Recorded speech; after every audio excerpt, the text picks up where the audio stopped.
talked about the principles of speed reading. Okay, so basic principles. Did we find out your reading speed yet? 275. Okay, Something like that. 275. Yeah. So you're already slightly above average. Okay, my goal at a minimum, like this is not hard work, is like get you to 400 words per minute. Anything above that is a win. And the way we're going to do that with your mechanics of reading, it's your vision. So later, I'm actually going to give you my 42-day workout plan that has like real life proven exercises that will actually increase what we call your visual span. Beautiful. So what 4 different research papers have shown is that if we just help your eyes take in like 6 to 8 bits more information, your reading speed is going to increase by like 39 to 41%. And here's why. So if we look at your page of text, right? Mm-hmm. Did we already cover word for word, reading each individual word versus groups of words? To an extent, do you want to do a quick overview of that? Yeah, so most people look at each individual word Mm-hmm. and they're doing that. And that's actually starving your working memory. So in the book Hyperfocus, which I'm not sure if you've read yet, uh, most people, especially people with ADHD, their working memory isn't so good, aka their short-term memory. So think of the short-term memory, working memory, as the whiteboard of your brain. So when people have ADHD, that's why it's hard for them to have conversations with people because their whiteboard isn't that big Mm-hmm. or it's taking up a lot of space with distractions. So word for word reading takes up a very small sliver of your working memory. You see that? Mm-hmm. Which means it's just boring and tragic. But if instead of reading individual words, which is actually like the word the and apple by itself, isn't that particularly exciting. But if we're reading groups of words, our brain likes chunked information, therefore it's going to take up more of our working memory, therefore it's more stimulating. And therefore it is going to require more focus, but this is how you train your focus. And it's actually more exciting and visual. That's another thing that people do wrong. It's because we're only sounding it out, which is very logical. We're doing the sounds versus if I say the white horse ran, that's a nice visual chunk that gives you, okay, there's a horse, it's white, and it's running. There's just more information, more attachment points, and it's easier to remember. Does that make sense so far? Yes, it does. Okay. So if you look at that, now we're just jumping a little more. Okay. So right there, just that one tip alone, if you start practicing it, we need you to move from, so for like the next 7 days, 14 days, just raise awareness of what your eyes do. So the next 14 days, you just need to move this muscle. Right now, this is a muscle you have to consciously think about, right? But just like in sports, I call reading a sport. Move it to unconscious competence so you don't have to think about it. Mm-hmm. Because right now, me giving you this technique, let's pretend this is reading comprehension, working memory, but also this new technique is also going to take up some working memory because you're thinking about it. Yes. But as soon as you get more reps in, it'll offload to your long-term memory and you don't have to think about it. Therefore, your comprehension takes a hit at the start, which is why most people like give up. It's like, oh, this doesn't work. But yeah, I basically wanted to prove with like all my past people that you meet today that this will work. So that's one step.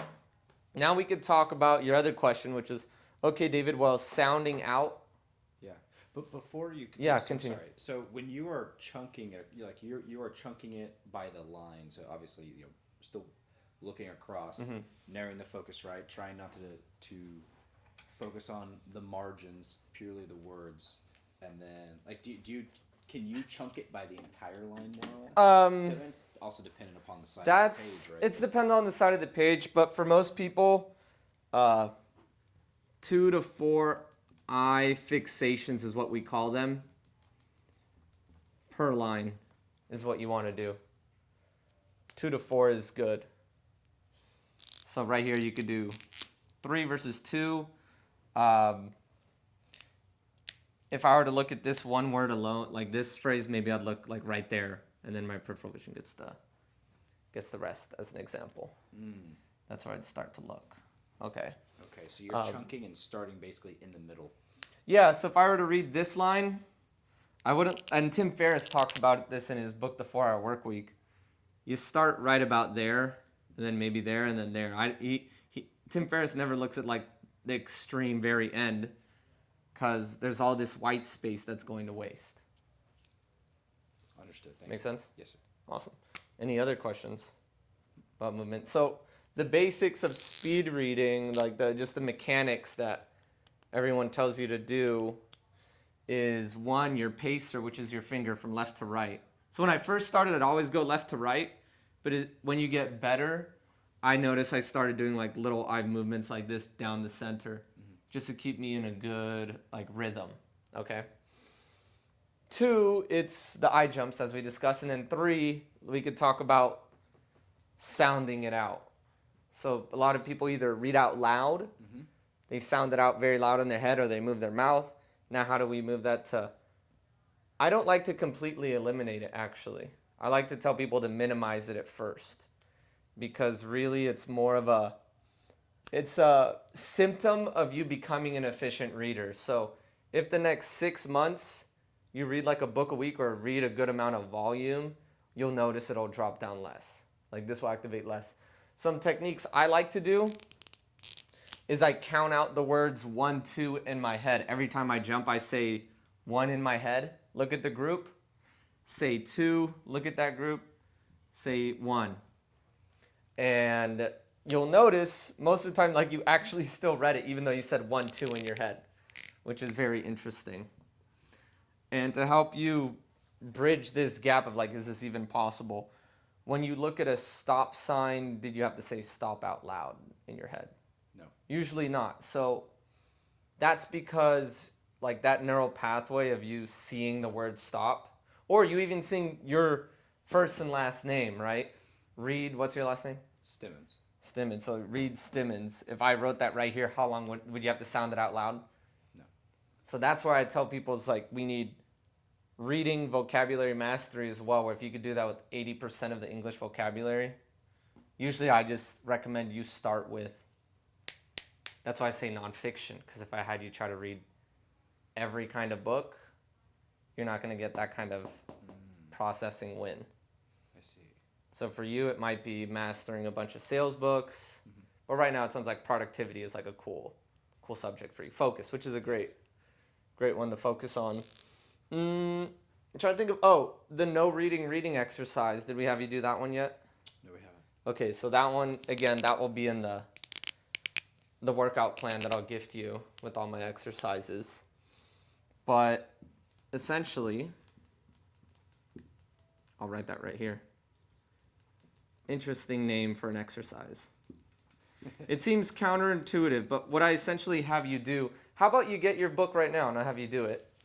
All I need you to do is look at the words on the paper and look at them as slowly as possible. Keep a silent mind, but don't let your brain read the word. If your brain accidentally reads it, just move on to the next one and try that for 30 seconds.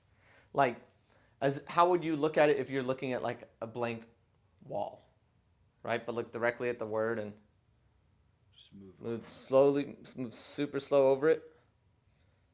About that speed, if that makes sense. So try it out. Try it over out. each individual word. Yeah, over each individual word, yes.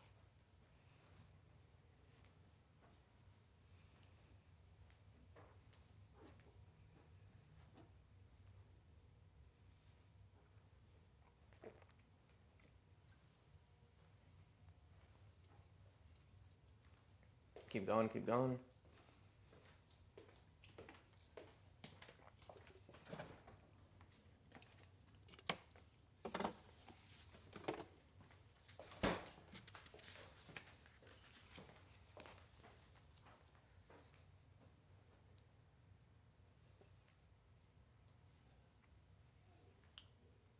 All right, that's time. How did that go? I feel like decently well.